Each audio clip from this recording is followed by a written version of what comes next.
Hello, hello, hello. Thank you all so much for joining. I see people coming through now. I'm just going to leave about 30 seconds more before we dive in, just to let any stragglers join.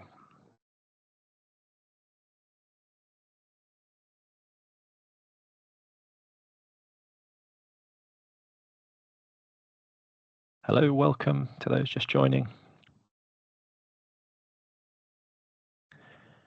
Just a couple of seconds for final stragglers to come through.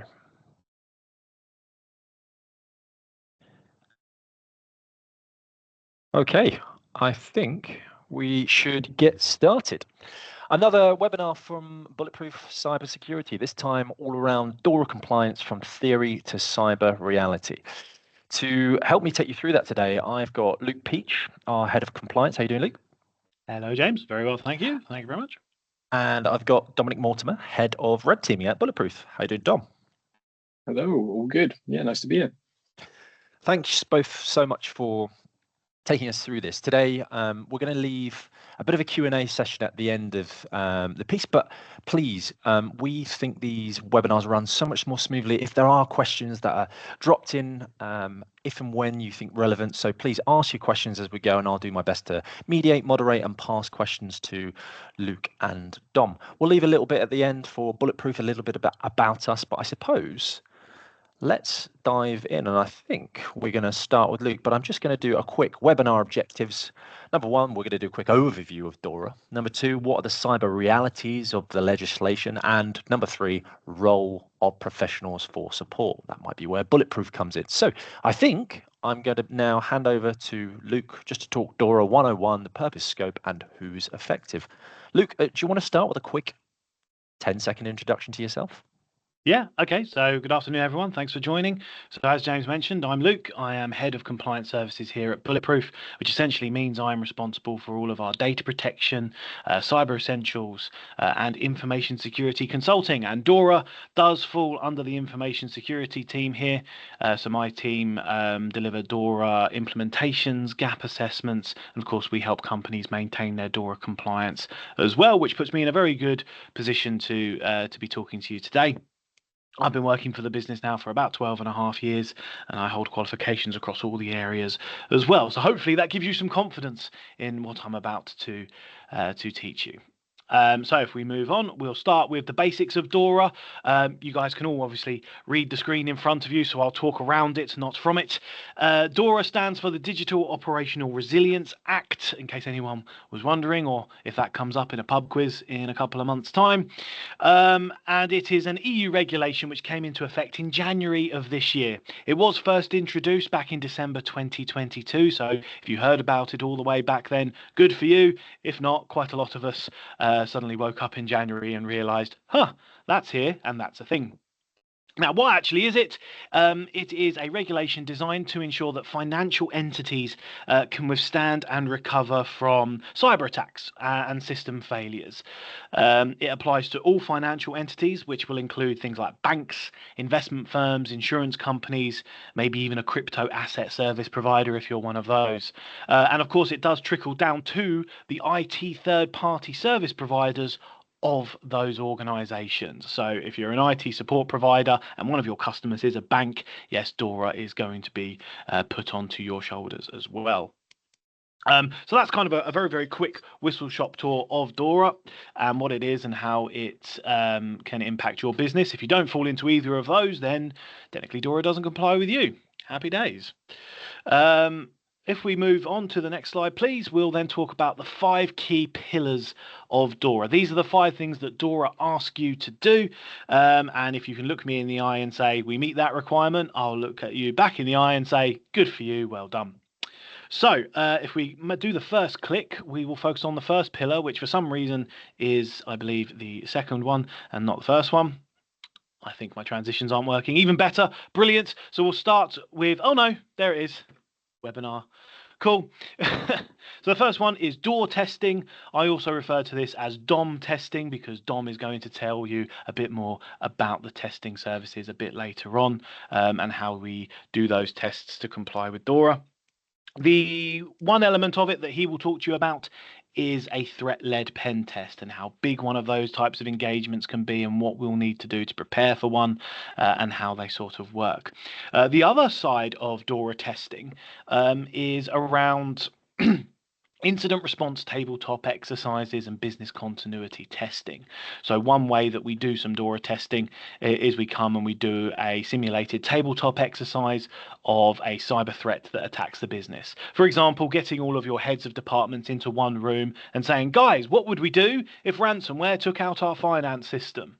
And the idea of doing it in an environment like that is it's a safe space, everyone can ask questions, and we haven't got the horror of a real issue happening, which means we can identify gaps and we can also better prepare people for it.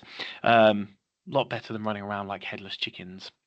The next pillar is information sharing. So it is a requirement for those financial entities to actually share their cyber awareness knowledge and vulnerability knowledge with each other. Now, there's a couple of ways that you can do that. If you're a financial entity, you can get together with other financial entities and create your own sort of trusted network, or you can join one that already actually exists. You can set up some data sharing agreements as well in between you so information can flow that way, or you can join something like the Financial Services Information Sharing and Analysis Centre, or the FSISAC. If you do a quick Google on that, you will find them. They are a non-for-profit organisation that help these financial institutions share information. So a really good resource for you there. You then have third-party risk management and ICT risk management. Of course, we're talking about compliance, so risk is going to come into it, isn't it? And this is all about making sure that an organisation has a proper risk management framework in place that helps you identify and then take action against whatever threats the business may face. Could be something small like well, it could be something small. I can't think of anything small. I can only think of really, really big risks nowadays. But it could be something big, like, for example, you have out-of-date operating systems around the business. That is a risk. So you need to make sure that's recorded and taken through your risk management framework, all the way through to hopefully the case that you have mitigated that risk and whatever risk remains is acceptable by the business. Now, other things that we do have to bear in mind is when it comes to third-party risk management, it does mean that contracts between these financial institutions and their IT providers will include, if they don't already, specific SLAs on incident reporting obligations, some termination rights, and maybe even access and audit rights, so that these financial institutions can go to their third-party providers and actually conduct almost a spot check audits. Also, brace yourself as well if you are one of the people that has to deal with due diligence questionnaires. These ones that come from the financial institutions are going to start asking questions around DORA if they're not already. So be prepared for the types of questions that will cover these 5 pillars, including how do you effectively manage risk and how can you share information on it with us. And the final one is incident reporting. Now, incident reporting in terms of if a data breach does happen or if a high-level incident occurs regarding an IT system, like the CrowdStrike incident, for example, or a major ransomware attack against some really critical infrastructure, what are the reporting requirements under DORA? Well, in essence, the financial institutes need to report those issues to the national competent authorities in their local area. So to give you an example, if you are based in Ireland and you are a financial institution, if you suffer an incident that involves IT, then you need to go to the Central Bank of Ireland's online portal and make that declaration. If you're in France, there's an organisation called the AMF or the ACPR, depending on the institution. So depending on where you are, depends on who you need to actually report them to. I strongly recommend doing a quick search wherever you are in the EU and finding out who your competent authority is, so you know who to go to and speak to. There's also some time restraints. Most of you on this call might be aware of something called GDPR, and GDPR says you have to report data breaches within 72 hours of becoming aware of them. Well, DORA has its own sort of timeframes in mind. They want to be told if there's a major incident for about 4 hours and no later than 24 hours after you become aware of the incident. You then have to give them an updated report within 72 hours of that, telling them, how have you got on? Is it still happening? what's been going on. If you don't know the answers to any of that questions, they still expect you to give them a report to tell them that you're still on it and nothing's changed. And then finally, within 1 month, then you also have to produce a final report to these authorities of what happened and what you did to fix it. So there are some requirements around timekeeping and also making authorities aware of DORA issues. Now, those are the 5 key pillars. As I mentioned, if you're struggling with any of those, then of course that means you are struggling against DORA. And what you might notice is quite a lot of the things I mentioned there in terms of risk management and incident reporting and testing and everything that goes with it actually form part of other standards. And I imagine James is probably going to ask me that question a bit later on. Am I ISO 27001? Does that mean I'm automatically DORA compliant? James, have I sort of beat you to the punch on that one? Exactly that. I was going to say a lot of our customers go, they'll be compliant to ISO 27001, maybe SOC 2 if they've got a presence in the US. How much overlap is there with DORA and those 2 compliance standards? Yes. So straight away, I'll say, look, if you're ISO 27001 or SOC 2, great, good for you. It doesn't automatically mean you're DORA compliant. There are certain niche things that DORA ask you to do and ask you to cater for, as well as what ISO does. But I would say if you've got one of the standards, you're a good 75% of the way there, because if you comply with ISO 27001, for example, it does require you to do regular testing of your systems. It does require a risk management framework, and it won't take much to just update that to include what DORA wants you to.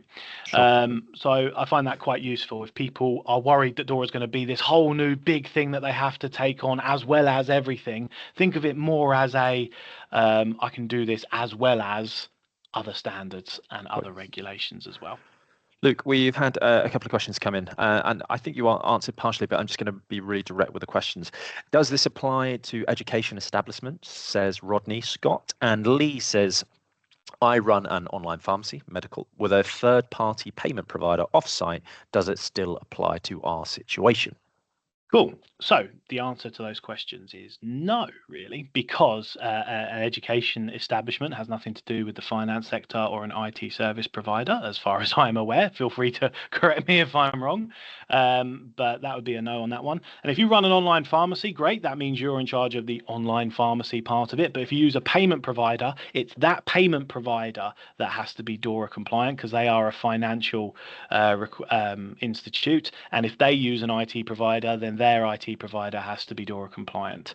As a online pharmacy, what I would do is, if you are taking on a payment provider, one of the questions in your due diligence processes should be, how have you tackled DORA? So whilst you yourself don't need to be compliant with DORA, you must check that everyone that you're engaging with is doing the right things that they should. So that would be what I would recommend you do, Lee, in brackets, Dr. Fox. Max Clark actually backs that up, doesn't he? He says, yes, your IT server providers will be doing DORA tests on your system as a downstream user here. Okay. There you go. Thanks so much, Luke. No problem. I think moving on. Yep, the next one, I just want to talk about why businesses do struggle with DORA. There are 3 key things that I have seen that I can sort of put into the bucket.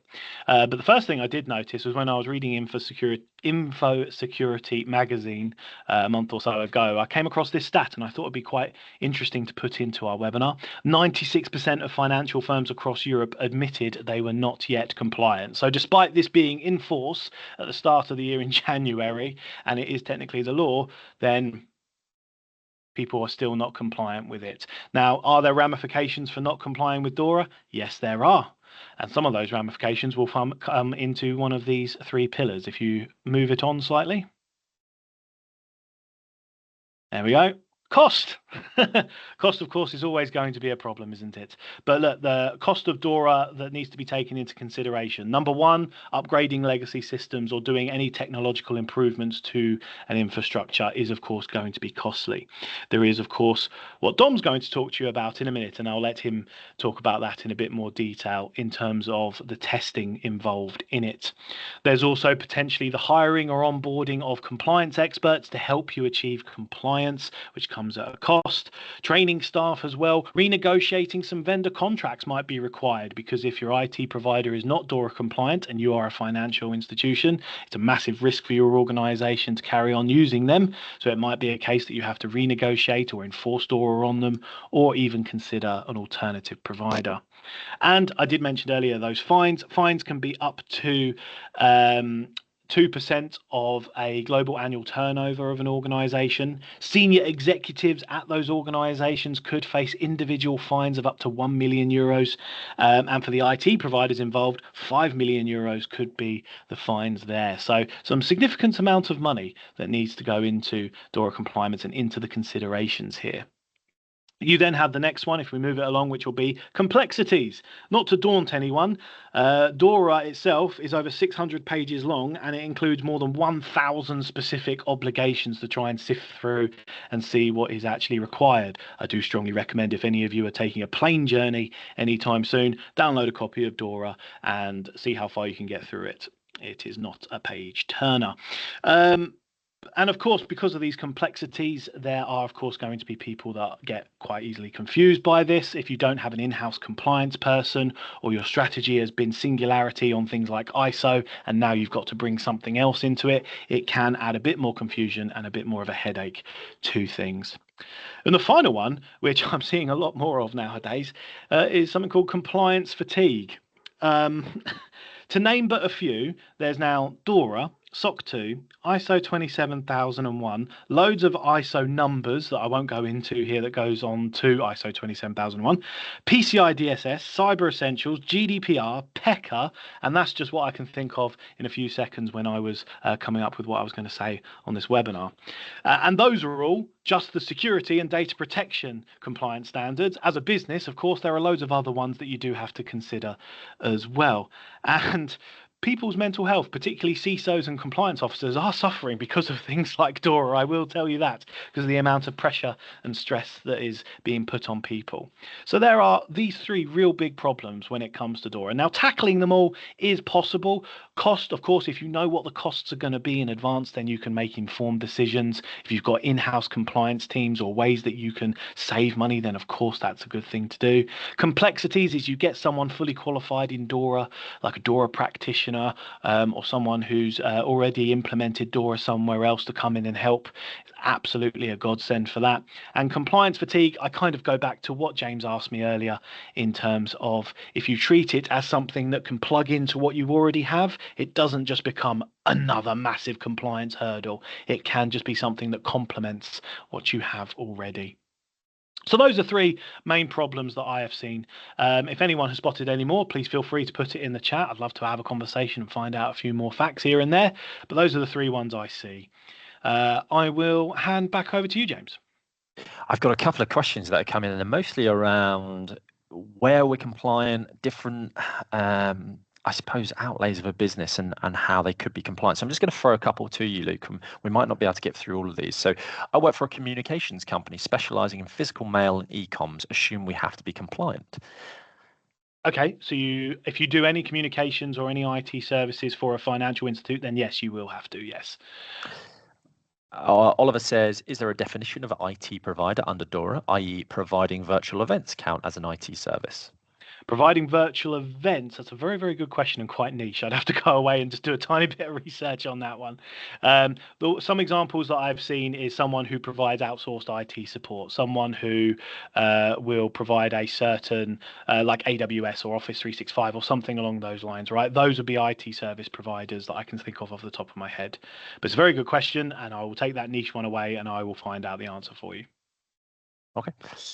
Akash also says a fair few people trying to understand what makes an organization beholden to DORA. Would it be possible to reiterate what type of organizations are expectant to be compliant with DORA?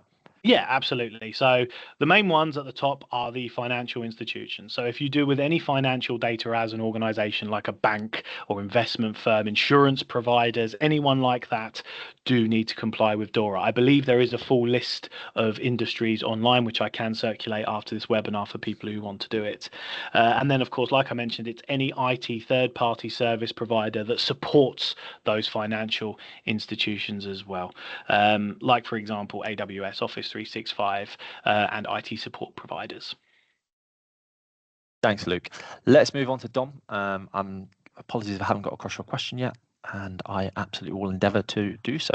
So, DORA in practice, threat-led pen testing, and red teaming. Dom, how are you doing? Not too bad, thank you. Yeah, thanks for joining and listening to me prattle on about what is probably, to a lot of clients we talk to, one of the biggest surprise areas in terms of both cost and also involvement as part of DORA. So one of the key components of DORA under the kind of resilience testing aspect of the actual act itself, as Luke nicely called it, DOM testing. I don't know if I can get the regulators to officially rename that, but we'll give it a go. So one of the key components of this is a TLPT, or threat-led penetration test. So this is an involved and critical part of the overall resilience testing and validation piece of your kind of approach to DORA. So once you've got your ducks in a row and you've got your controls in place, all of your compliance requirements and everything is there, you then be notified effectively by the regulating body for your entity or area or regional area that you need to have a threat-led penetration test in order to be DORA compliant. Now, this doesn't apply to all organizations that are subject to DORA, just to make it even more confusing. So you have to meet a set criteria of being like a tier 1 entity or a higher level entity within the wider European markets to be subject to threat-led penetration testing. If you're not one of these, then you are subject to a less stringent form of testing, which can be filled with normal penetration testing, as long as we're taking steps to kind of make it representative and test the actual resilience of your organization. But what is a threat-led penetration test? So clue's kind of in the title. It is an intelligence-driven red teaming event. So rather than some traditional red teams where we just kind of do what feels best for us and what is like we feel is like the latest and greatest things to be doing, we are driven by threat intelligence. So real, tangible threats to your organizations, threats to your sector, how they operate, the approaches they take, we adopt in order to assess the resilience of your organization against those threat actors, against those attack types. Now, this also links into things like third-party providers and third-party suppliers. So certain scenarios within threat intelligence may be designed to test how resilient you are to one of your third-party providers being breached. Does this lead to you being compromised? What is the impact of that on your critical systems? So as part of that, testing is required to be delivered against live production environments. In order to validate how resilient your actual organization is and services are, it has to be delivered against real production systems. We don't spin up test environments to do this, etc. Beyond penetration testing. So although penetration testing is in the name, it is quite deceiving in that it is nothing like penetration testing in both delivery, outcomes, and focus. So it is completely different. They're very widely scoped, covering often the entire organization, but we really look to target and focus on key objectives, critical services, critical things that if we were to compromise, A, turn out the lights for your organization, or B, have a significant impact on the wider European financial markets. And how we do this is by checking the controls and technology around your people, processes, and technology. So it's kind of a more holistic view of your entire organization, whereas normal penetration testing is focused much more on your technical vulnerabilities and sort of a more narrow lensed focused approach. As I mentioned, it's objective driven. So we take during the scoping exercises and during your initial notification periods from the regulator, they'll come to you and say, these are your critical systems. You work with them to understand those. This is how they impact the financial markets. These are the third parties associated with those critical systems. It's now over to threat intelligence providers and the red team in order to design viable attack scenarios that test those. And that's where we operate in. So massive scopes, narrow, objective, focus-driven engagements. They're targeted as well, as mentioned, massive scope, scenarios designed to cover all of those critical services and show the regulators that you are A, increasing your resilience in those areas, and B, are resilient to certain levels of threat against your organization. Another thing that I kind of breezed over is the focus of all of these engagements around your detection and response capabilities, which is pretty much bread and butter these days for most organizations. It's not good enough to just have AV anymore or basic detection, like you need to have a response capability in order to remove threats and take action against active threats in your environment. And that is threat-led penetration testing in a teeny little nutshell. So what this looks like in practice, or kind of the life cycle of threat-led penetration testing. For those of you that have done red teaming and penetration testing, you'll probably see that this workflow is kind of expected with scoping, reporting, and execution phases. The two key additions which really apply to DORA and TIBA are the threat intelligence phase and the purple team phase. Now, the threat intelligence phase is one of the most important sections of the engagement. It's why it's a threat-led or threat-driven red team event. So what this uses is a designated and qualified threat intelligence provider. This isn't just like an RSS feed of random events that might apply to your sector. This group goes away and carries out an in-depth threat analysis of your organization. They come up with likely attack scenarios, points of ingress, review your entire attack posture, and present this all in a report that is then effectively digested and taken by me as the red team lead to design realistic scenarios based in reality to simulate attacks against your organization and measure resilience. A later addition has been purple teaming, which has been adopted by TIBA as well. But this was really brought in under DORA, in that these engagements now have to have in their closure phases a purple team engagement in which we take key activities and key actions that happen during the red team that might have been undetected, and we replay them in collaboration with your detection teams, your internal teams, your third parties, your MSPs, etc., and evaluate if they can do quick wins and improvements and simulate them in a controlled environment in order to feed back into that kind of detection and response improvement cycle. And that is the life cycle of the threat-led penetration test. Moving on. Dom, can I jump in and ask a question here? So I maybe own a small, medium-sized organization, and I do traditional pen testing. Yep. And I have maybe an in-house person or an outsourced IT provider that does my pen testing. Could they do red teamings? Is it as simple as taking a different approach to this? What do I need to get a red team pen test? So in short, it depends. There are a number of stipulations around provider selection for TIBA engagements, which is effectively what these DORA engagements are. They're delivered under the TIBA framework. The team delivering them must be accredited to a certain level. They must have proven experience within the financial services sector, and they must be familiar with delivering engagements under these particular frameworks. If they meet all those requirements, they can deliver it, no problem at all.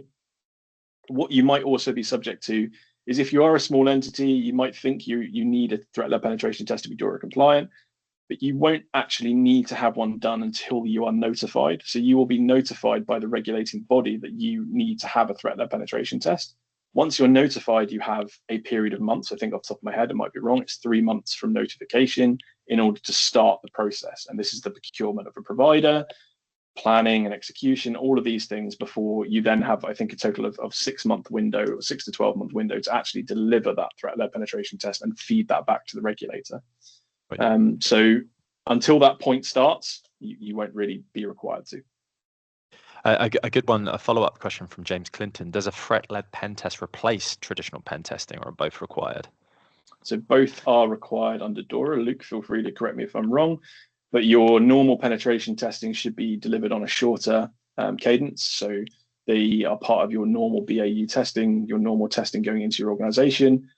And then the threat-led penetration testing rocks around once every 3 years, and that's delivered independently on its own. And it's, again, we work really closely during these delivery engagements with both yourself and also the regulating body. So we feed back at each one. At the end of each one of these stages, we have to submit, or you have to submit, key documentation to show to the regulator, this is being done to standard, this is being done in line with that, and it kind of builds towards that process. So no, it's a supplement, not a replacement. I feel like that 3-year piece is a real important factor to sort of lean on and maybe go into a bit further, Dom, because I feel like I have conversations all the time with people that set their cybersecurity budget for the year and maybe didn't expect this to be outside of that. It's probably, I don't think I'm speaking out of turn when I say it's a bit more of an expensive engagement than traditional pen testing. And as a result of that, people don't account for it in their year-to-year budgeting for cybersecurity. Would you agree with that as an assessment? Yeah, 100%. So I think that's where the biggest shocks come around to people, is something like, right, we need to be DORA compliant. We think we're going to get notified soon. We need to be ready for this. What's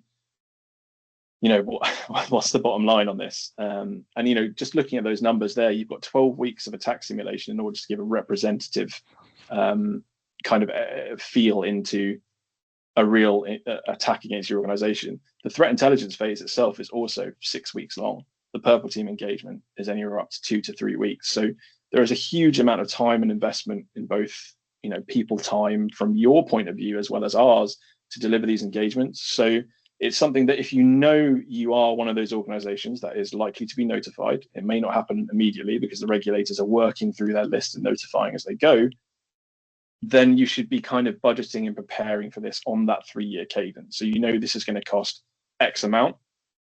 I need to budget for this for the next 3-year period to offset that sudden shock. Thanks, Tom. Yeah, if you would like to understand a bit more what that might look like in practice from a 3-year budgeting point of view, whether it's ourselves or someone else, please, we strongly advise do try and get your organization fully scoped out to get an understanding of what that could look like in a 3-year cycle. Okay, Emily, I think we're good to move on. So yeah, we touched on some of these points in the previous questions, which is great. So I've kind of talked about like TIBA and DORA. So the difference in, hang on, someone's trying to ring. So I've mentioned TIBA a lot, and TIBA EU is the original framework for threat-led penetration testing for the European financial markets. And DORA has adopted this as its threat-led penetration testing framework effectively. So all TLPTs are delivered under the scope of TIBA EU, but there are some key differences between them. So TIBA EU was not mandatory. It was very strongly recommended by certain regulating bodies within the European markets, but it was always a voluntary action. It was never forced on operating organizations. Whereas now under DORA, it is. You have to do it. If you are deemed under the light of DORA and of a significant impact to the financial markets, you will have to have a threat-led penetration test. And once you're notified, you have to comply with that. Cadence, as we mentioned, every 3 years at a minimum. You can do it more than that if you want to. This aligns with other frameworks like CBEST, for example. The duration of the active red team phases is in the region of 12 weeks. There are exceptions made for this if you're a smaller organization or your maturity isn't as high, etc. But we as a delivery partner or provider do not have a say in this. It is down to the regulator. So you have to make your business case to the regulator as to why you don't need this fuller engagement time and it to be backed up by us, and then they may make exceptions for it. Purple teaming, as mentioned, that was added as an addition to DORA and has now been adopted by the wider TIBA EU framework and is, in my opinion, like a really, really good addition to red teaming in general. Like, it's things people don't often consider, but it does make a hell of a difference. And then purple teaming again, which is a typo, I think. So this should be kind of in terms of who can deliver this to your organization. If you're fortunate enough to have an internal testing provider or an internal testing function, a penetration testing team or a red team internally, under DORA, unlike TIBA, they can deliver this. But again, they have to be approved by the regulator and they have to show evidence that they are of a suitable capability to deliver a proper engagement under the TIBA framework. However, every third test, so 1 in every 9 years, needs to be delivered by an external third party. And when it comes to threat intelligence has to be delivered by an external third party. It cannot be delivered by an internal body. And that is DORA versus TIBA. Moving on. Tom. But I'm just going to interrupt there quickly. Luke is beavering his way across the questions. Everyone, so if you've got questions and you've put them in the chat, Luke is getting across them. So thank you for that, Luke. Sorry, Tom.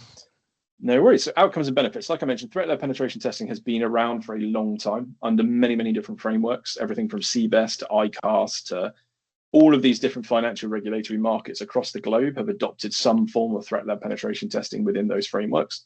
And they have over those years proven like a real benefit to those organizations. Organizations we work with over even short periods of times doing regular red teaming and threat-led red teaming showed like genuine tangible improvements in quite short periods of time in terms of their security maturity, which is brilliant. And this is what the framework is here to do. So, we're really here to build on the validation and the resilience of your organization. So a lot of people have huge assumptions around the controls that are in place. They're using ISO, they're doing this, they've got that. And then, when it actually, the rubber meets the road and it's put under a realistic testing scenario, you find some of these controls are either not implemented correctly or not robust enough to protect those services that matter. And that's where we sit in that validation piece. Likewise, the additional assurance offered by carrying out these kind of engagements is much higher than normal penetration testing. They're considerably more in depth. The skill sets used to deliver them is considerably higher. Showing that you are delivering regular threat-led penetration or receiving regular threat-led penetration testing provides a much level of a higher assurance than other testing approaches.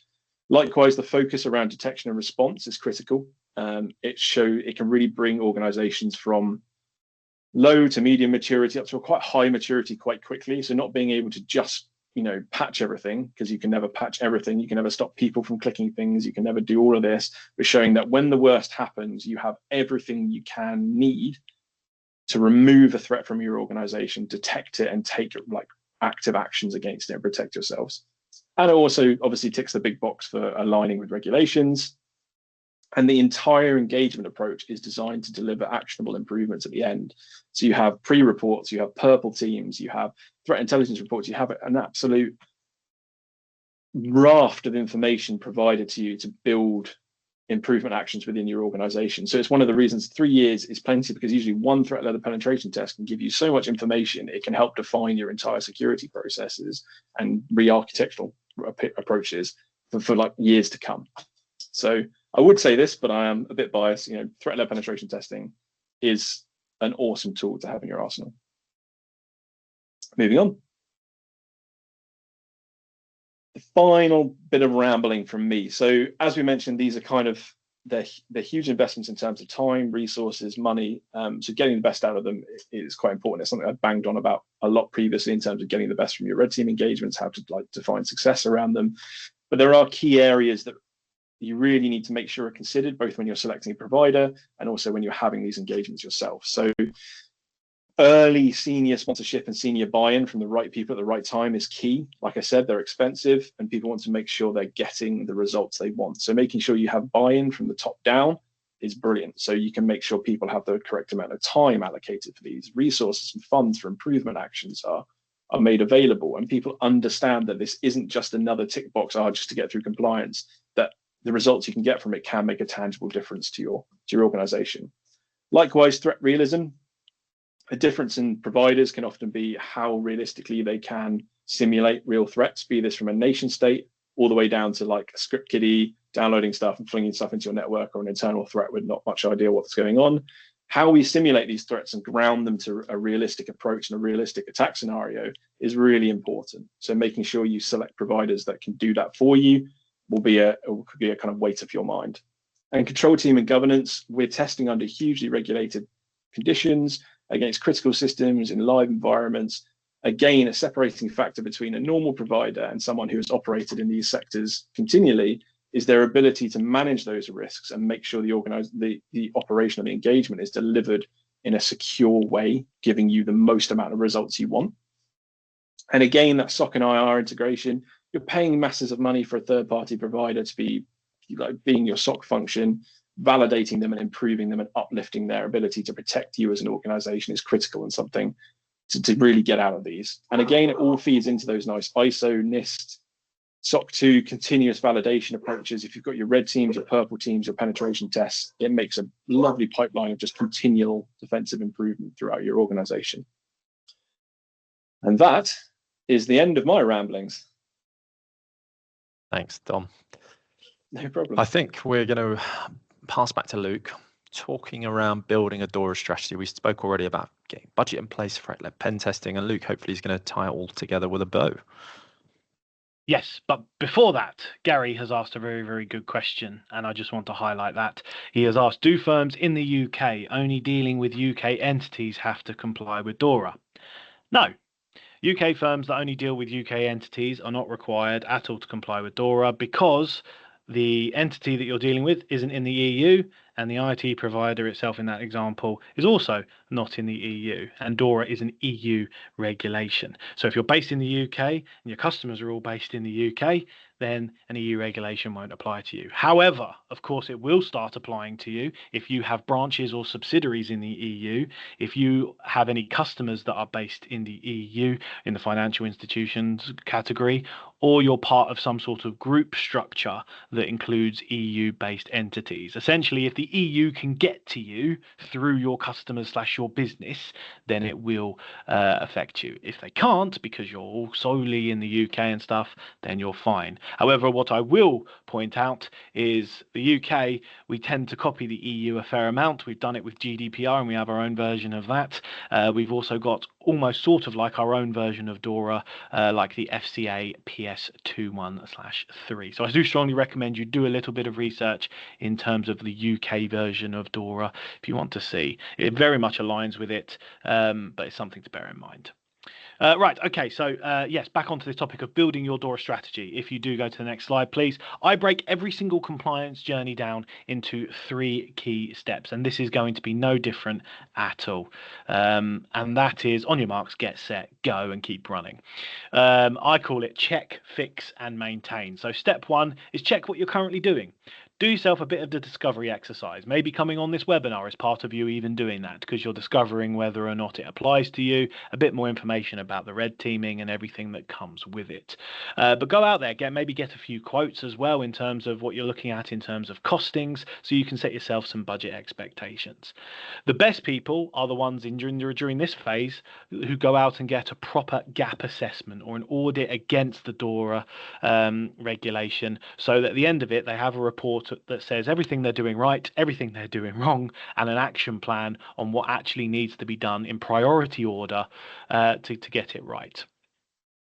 So go out and get a gap assessment. Do the checking stage first.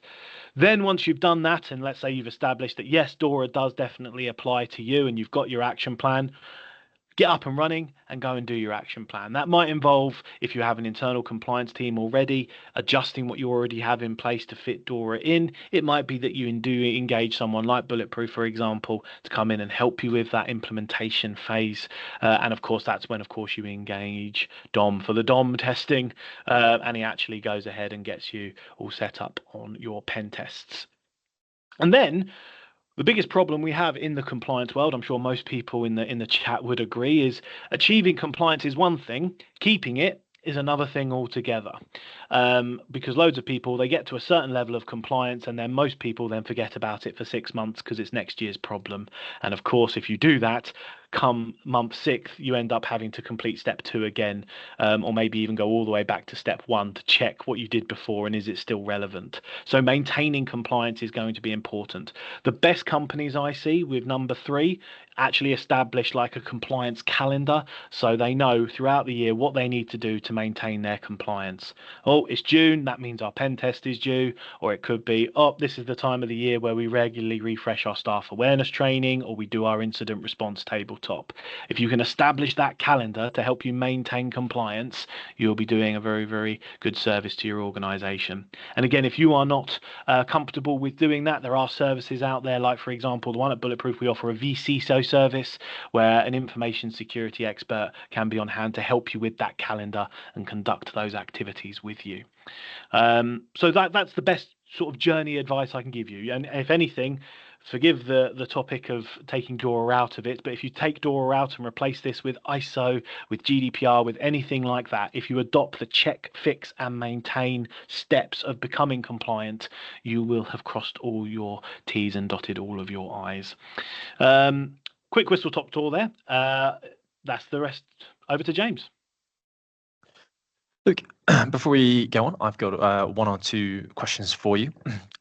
Quick one on this. What about a company that is a lender / broker for loans for SMEs? Not a bank directly, but does lend money from own books, etc. Nuance there. I would say yes. I would class you as a financial institution. Dom, would you agree? He's nodding his head. Yes, I would class you as a finance entity in that respect. So yes, I would say so. You might not be at that, like I said, that it's based on kind of the criticalities of your impact on the wider financial market. So you might still be subject to DORA, but you might not have to comply with the highest level of regulations. Carl, feel free to reach out to us post this and we can set up some time if you need further questions answering.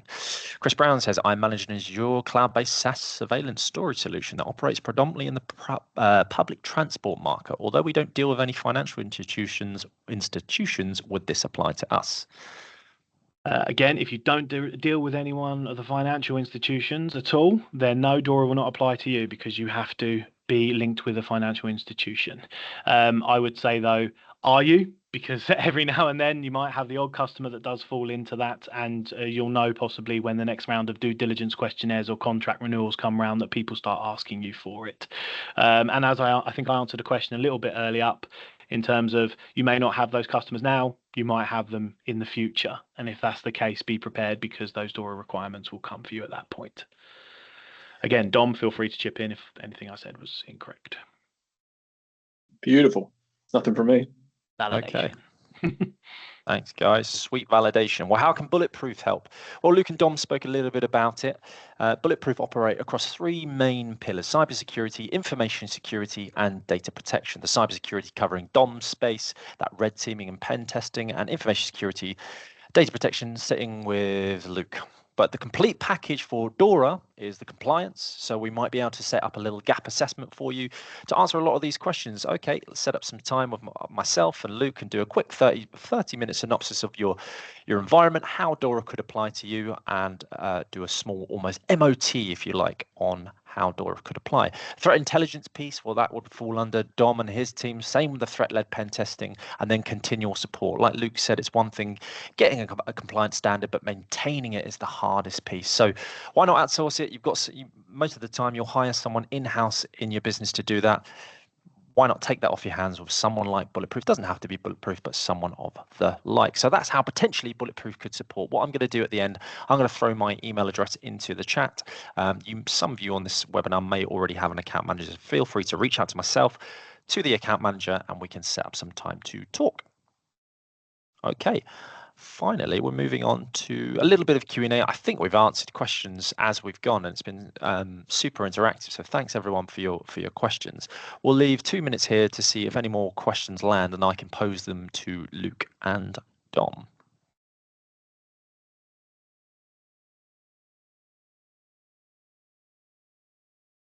Dom and Luke, do you have any questions that you often find you come up against more commonly in calls?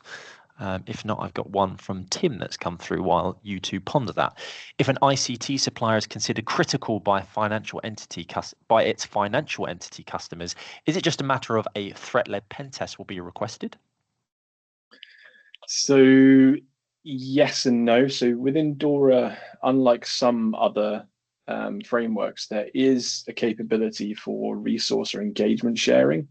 So sometimes what can happen is, if you are a critical supplier, a third party identified as a critical supplier for an organization, if they have the best will in the world, sometimes your financial entity that you're dealing with might just include you within their threat-led penetration test. So you can kind of fall under their umbrella of their wider testing. That's the ideal scenario for a third party. The other side of the coin is that, yes, you will be notified that you've been identified as a critical risk to the financial market, and you are then subject to a threat-led penetration test. And once that process starts, that's where you hopefully come talk to us. I'd feel free to ask that question to them directly, Tim, and then revert them back to us if need be.